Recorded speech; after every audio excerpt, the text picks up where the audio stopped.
नमस्कार दोस्तों, मैं डॉक्टर अंजनी कुमार सिन्हा आप लोगों का एक बार फिर से इस पॉलिटिकल मंत्रा के मंच पे स्वागत करता हूं।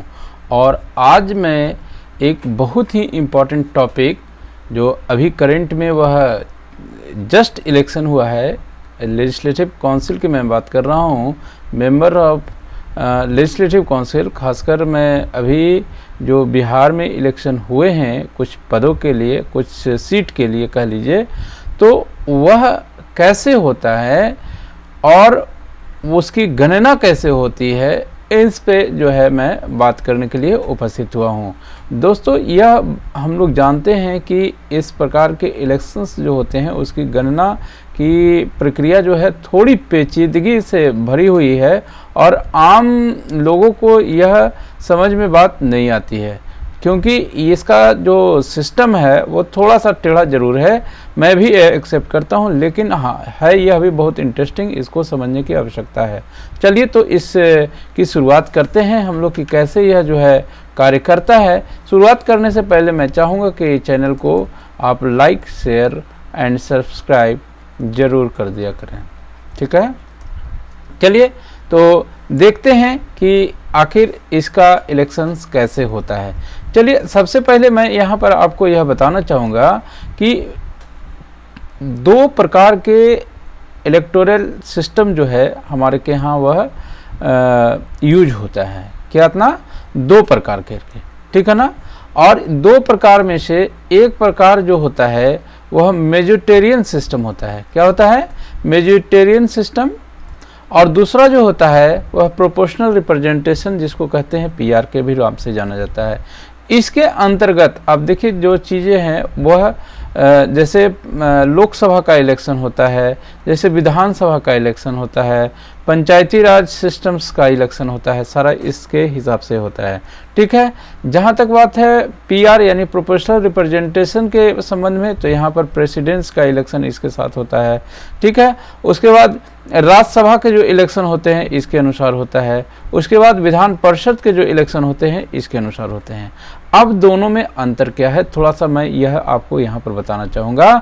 यहाँ पर यह सिस्टम है मेजोरिटेरियन जो सिस्टम है, यहाँ पर जिसकी मेजोरिटी होती है, यहाँ पर इसको फर्स्ट पास्ट दी पोस्ट सिस्टम भी कहा जाता है। फर्स्ट पास्ट दी पोस्ट, FPTP, ठीक है ना।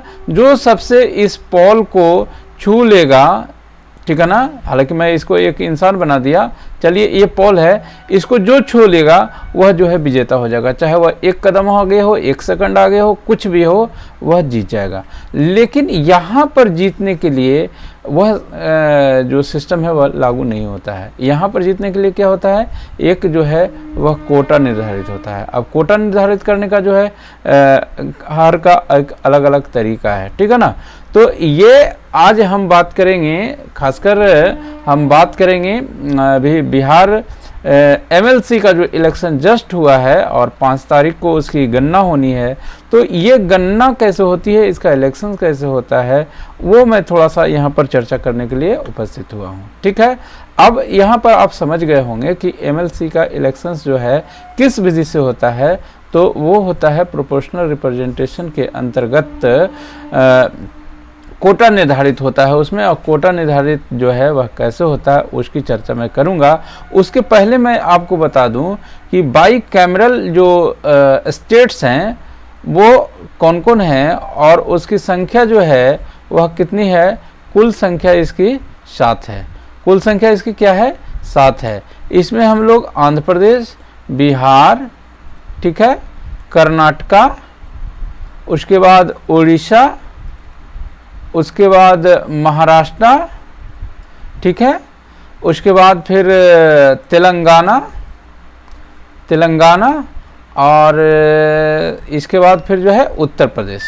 ये 7 स्टेट्स जो हैं ऐसे स्टेट्स हैं जहाँ पर बाई कैमरल लेजिस्लेटिव असेंबली है, यानी कि वहाँ पर विधान सभा भी है और विधान परिषद भी है।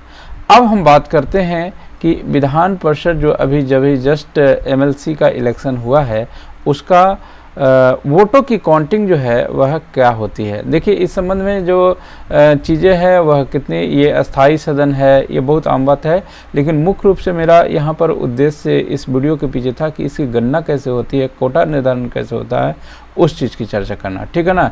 ये हम लोग सामान्य तौर पर हर जगह मिल जाता है कि जो है उसके लिए क्या क्वालिफिकेशन है, उस पर मैं यहाँ पर पॉइंट समय नहीं दूंगा। मैं सिर्फ आपको यहाँ पर इस वीडियो के माध्यम से बताना चाहूँगा कि इसकी गणना कैसे होती है और कोटा कैसे निर्धारित होता है। तो देखिए अब यहाँ पर मैं बात कर रहा हूँ एकदम प्रत्यक्ष जो है चीज़ें हुई है, और मैं देख लीजिए मेरे हाथ में इलेक्शंस का जो है लगा हुआ है, मैंने वोट दिया है, और कैसे वो चीज़ें होती है मुझे लगा कि इस चीज़ को जो है और लोगों को भी बताना चाहिए, ठीक है ना। तो सबसे पहले जो यहाँ पर जितने भी मतदान होते हैं, जितने भी वैलिड वोट होता है उसको काउंट किया जाता है। अब देखिए वैलिड वोट कहने से क्या मतलब होता है। वैलिड वोट कहने का मतलब होता है जो भी वोट सिस्टम होता है। अब यहाँ पर यह भी ध्यान रखिएगा कि यहाँ पर जो है बैलेट पेपर से जो है मतदान होता है, ईवीएम से मतदान नहीं होता है। मान लिया जाए कि यहाँ पर जो है हम 4 कैंडिडेट को खड़ा कर देते हैं, ठीक है। आप एक एग्जाम्पल के जरिए ही समझिएगा। Candidate number 1, candidate number A इसको हम कर देते हैं, कैंडिडेट बी, कैंडिडेट सी और कैंडिडेट डी, ठीक है। जब कोई व्यक्ति मतदान करने के लिए जाता है तो जिस किसी को वह सबसे अच्छा लगता है कि हाँ ये ए जो है बहुत अच्छा है या डी बहुत अच्छा है, जिसको भी वह अच्छा मानता है उसको जो है क्रमांक 1 देगा, ठीक है। वो यानी कि उसकी पसंदीदा क्रमांक जो है वह 1 है। उसी प्रकार वह चाहे तो किसी को 2 भी दे सकता है, वह चाहे तो किसी को 3 भी दे सकता है, वह चाहे तो किसी को 4 भी दे सकता है, ठीक है। वह चाहे तो, यह कोई बाध्यता नहीं है कि सबको क्रमांक देना ही देना है। आप 1 क्रमांक भी दे सकते हैं, ठीक है ना, और खाली छोड़ सकते हैं। लेकिन इस प्रकार से जब वोट कोई व्यक्ति दे करके आता है मतपेटी में डाल करके, तो यहाँ पर यह संभावना होती है कि कभी जो है ऐसे न लिख करके कुछ इस तरह से लिख दे, ठीक है, या कुछ इस तरह से कुछ निशान बना दे, या कुछ इस तरह का उपयोग ऐसे ऐसे कर दे। मतलब एक जो कोरम होता है ना, जो स्टैंडर्ड तय किया जाता है इलेक्शंस कमीशन के द्वारा, इलेक्शन कमीशन स्टेट का यहाँ पर कार्य नहीं करेगा, यह ध्यान रखिएगा। वो जो राज्य इलेक्शंस कमीशन होता है वह सिर्फ पंचायती राज का इलेक्शन कराने के लिए उत्तरदायी होता है, और यह इलेक्शंस जो होते हैं वह राष्ट्रीय चुनाव आयोग जो होता है उसके जरिए होता है, ठीक है ना। तो यहाँ पर जो सिस्टम निर्धारित किया गया है उसके अनुसार अगर वोट नहीं दिया गया, मान लेते हैं कि टोटल वोट जो है वह 100 लोगों ने दिया, ठीक है। टोटल वोट मान लिए चलिए जो है 1100 लोगों ने दिया, उसमें से 100 लोगों ने इस प्रकार वोट दिया कि उनके वोट जो है वह कैंसिल हो गए या रिजेक्ट हो गए। समझ रहे बात को, कैंसिल हो गए या रिजेक्ट हो गए, या किसी कारण से उसको वैलिड वोट की श्रेणी में नहीं रखने का निर्णय किया, नॉट वैलिड उसको कर दिया गया, ठीक है ना, नॉट वैलिड। तब क्या होगा, तब जो बच गए, अब यहाँ पर मैं चलता हूँ नेक्स्ट स्लाइड में। अब 1100 का हमने लेके चला था, उसमें से 100 वोट को जो है क्या कर दिया गया, रिजेक्ट कर दिया गया, चाहे कारण कुछ भी हो, कारण बहुत सारे हो सकते हैं, ठीक है ना। टोटल कितने वोट बच गए, 1000 ऐसे वोट पड़े पूरे उस एरिया में, ठीक है ना, जहाँ से वह मेंबर्स खड़ा होता है, जहाँ से मेंबर खड़ा होता है उस एरिया का टोटल जो वोट्स है, वैलिड वोट्स, वो कितना होता है, वह यह सबसे पहले जज किया जाता है, यह सबसे पहले जाना जाता है। उसके बाद जो है वह देखा जाता है कि इसका कोटा निर्धारित किया जाए। अब कोटा निर्धारित करने का तरीका है वैलिड वोट बटे 2+1, यानी कि इसका कोटा कितना होगा। अगर मान लेते हैं कि 1000 वैलिड वोट है तो इसका हम डिवाइडेशन करेंगे, 1000 बटे 2+1, यानी कि 500 + 1 बराबर 501 जो है वोट अगर जिस कैंडिडेट को मिलता है ए, बी, सी और डी में से किसी को भी अगर ये वोट मिलता है तो वह जो है विजेता बन जाएगा। अब देखिए बहुत इंटरेस्टिंग यहाँ पर है, मैं थोड़ा सा नेक्स्ट जो है वो स्लाइड चाहूँगा ओपन करने के लिए। और नेक्स्ट स्लाइड जो है, ज़रा सा 1 मिनट समय दीजिए मुझे, नेक्स्ट स्लाइड कैसे ओपन होगा।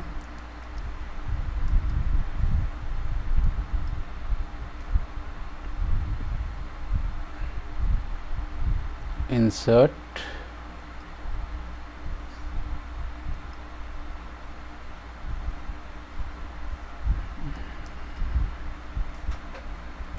ज़रा सा दोस्तों मेरे को थोड़ी सी टेक्निकल इशू यहाँ पर दिख रही है। चलिए कोई दिक्कत नहीं है, मैं ये इसको कर लेता हूँ। ये थोड़ा सा मुझे इरेज करना पड़ेगा, ठीक है। ज़रा सा आप लोग ये समझेंगे, क्योंकि कभी कभी टेक्निकल इशू जो है हो जाता है। और मैं सोचा था कि 3 स्लाइड 4 स्लाइड में हो जाएगा, लेकिन जो है ये बात जो है वो थोड़ी सी बढ़ती हुई दिख रही है। कोई बात नहीं है, मैं यहाँ पर बना लिया हूँ ये स्लाइड एक्स्ट्रा। आगे हम लोग बात करते हैं, किस चीज़ की बात हम लोग कर रहे थे। बात हम लोग कर रहे थे ये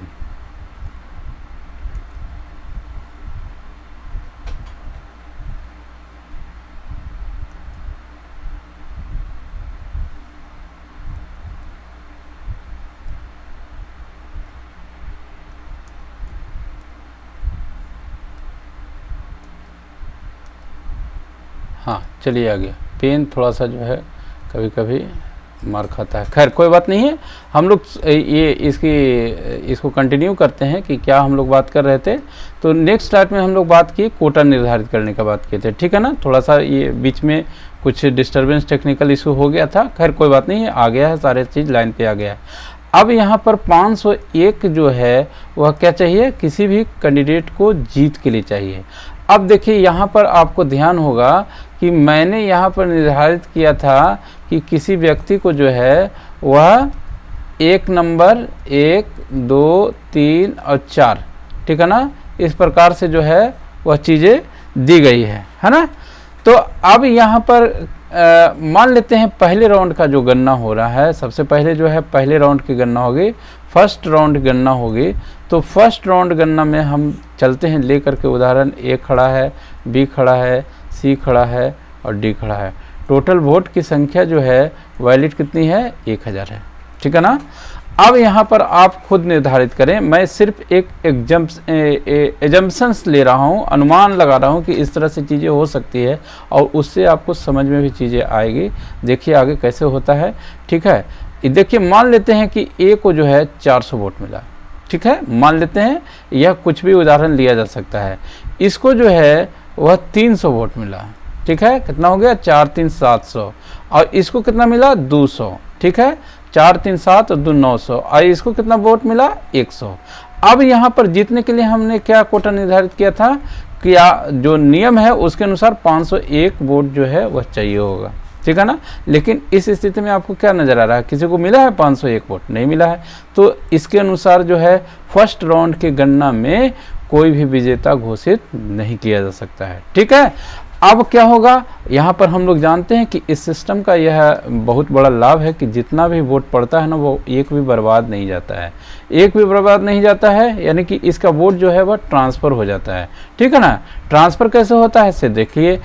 अब यहाँ पर नियम यह है कि जिस कैंडिडेट को सबसे कम वोट मिला हो, मतलब लोएस्ट जो वोट लेकर के आया हो, उसको साहब सेकंड राउंड में जो है हटा दिया जाएगा। सेकंड राउंड में क्या किया जाएगा, उनको काउंटिंग में शामिल नहीं किया जाएगा। तब आप यहाँ पर स्पष्ट देख रहे हैं कि सबसे कम वोट जो है वह डी को है, तो डी को पहले ही कहा जाएगा कि आप साहब हट जाइए, आपको से जो है यहाँ पार नहीं पाएगा।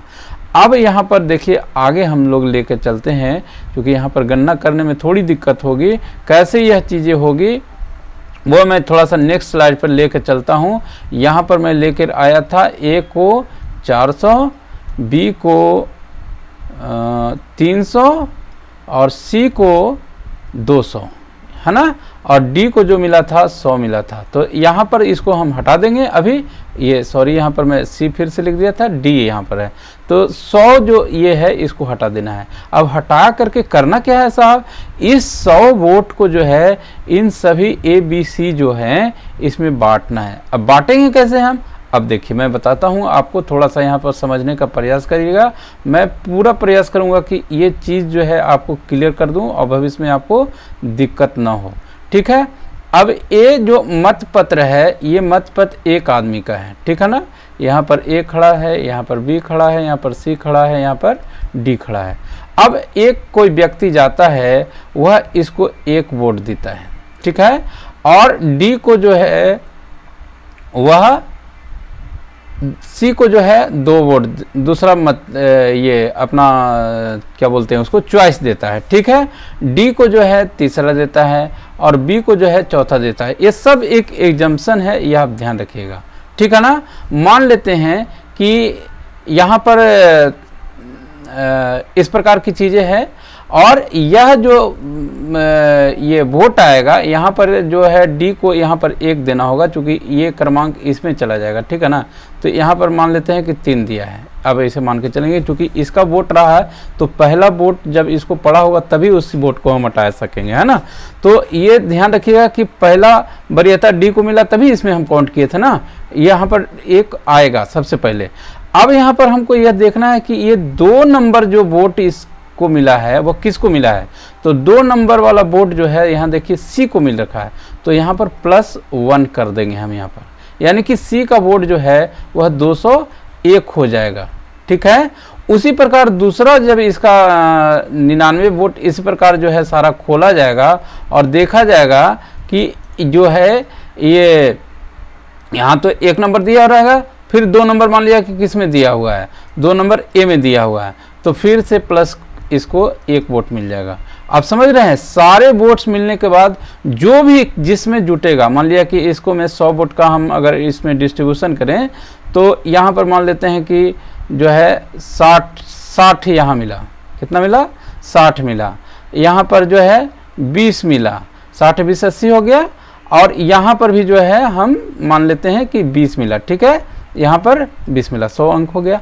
लेकिन अभी भी 100 मत हो गया, अभी भी जो है यहाँ पर कितना हुआ 460, यहाँ पर कितना हुआ 320, और यहाँ पर कितना हुआ, अब देखिए 200 और 20, 220 वोट हुए।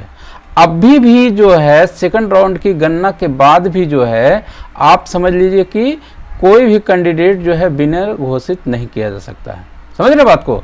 अब क्या होगा साहब, अब फिर जो है अभी भी मत प्राप्त नहीं हुआ है किसी को जो कोटा निर्धारित है, तो फिर तीसरे राउंड की गणना होगी। अब तीसरे राउंड गणना में क्या हो गया, फिर वही नियम लगा होगा कि जो सबसे कम ये मत लेकर के खड़ा है उसको जो है बाहर करो, ठीक है ना, उसके वोट को जो है दूसरे में बांट दिया करो जो है दौड़ में। अब यहाँ पर जो है फिर से हम लोग चलते हैं, यहीं पर थोड़ा सा चर्चा करते हैं, इसको जो है हटाया जाएगा। 220 वोट जो है इसको जो फर्स्ट राउंड वाला मिला था, अब ये प्रक्रिया जो है यहाँ पर चला जाएगा कि इसको जो 220 वोट मिला, अब इसको में तीसरे वाला मत देखा जाएगा, तीसरे राउंड की गणना। अब तीसरा राउंड मान लेते हैं कि तीसरा राउंड जो है यहाँ पर देखिए ए को मिला हुआ है, और यहाँ पर मान लेते हैं कि हम बी को दे देते हैं तीसरा, एक सब एग्जम्पशन है, ठीक है ना।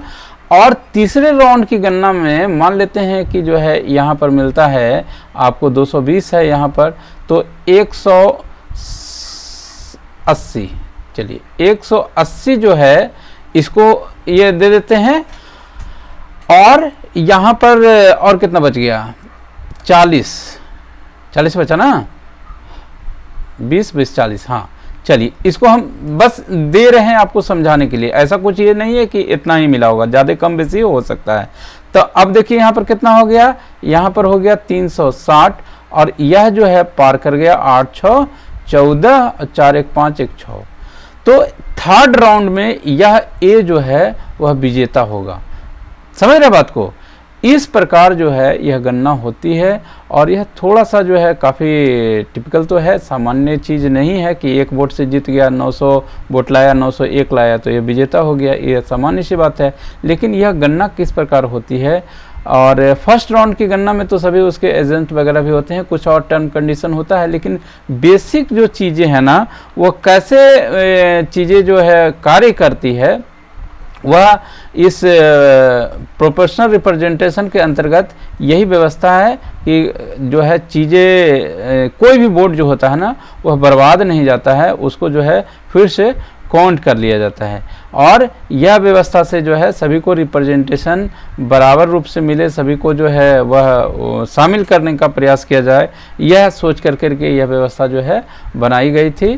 और मैं उम्मीद करता हूं कि जो बिहार एमएलसी का अभी जस्ट इलेक्शन हुआ है, उसकी काउंटिंग जो है किस प्रकार होती है, इसमें बहुत सारे और भी नियम है, ऐसा नहीं है कि जो है जितना मैं बताया हूं, लेकिन इसकी गणना कैसे होती है, इसकी प्रक्रिया कैसे होती है, कैसे कोई विजेता घोषित किया जाता है, ये मैं उम्मीद करता हूं कि जितनी मैं बातें बताया हूं उससे आप इस चीज़ को समझ गए होंगे कि प्रक्रिया कैसे चलती है। ठीक है ना? तो मैं उम्मीद करता हूं, और इसी उम्मीद के साथ यहीं पर मैं इस वीडियो को स्टॉप करता हूं। और अगर आपको वीडियो अच्छा लगता है, आप इससे संतुष्ट होंगे मेरी इस जानकारी से, तो चैनल को ज़रूर लाइक शेयर सब्सक्राइब कर देंगे। वीडियो देखने के लिए आपका बहुत बहुत धन्यवाद। मिलते हैं अगले किसी इसी प्रकार के बहुत इम्पोर्टेंट वीडियो के साथ, तब तक के लिए बाय।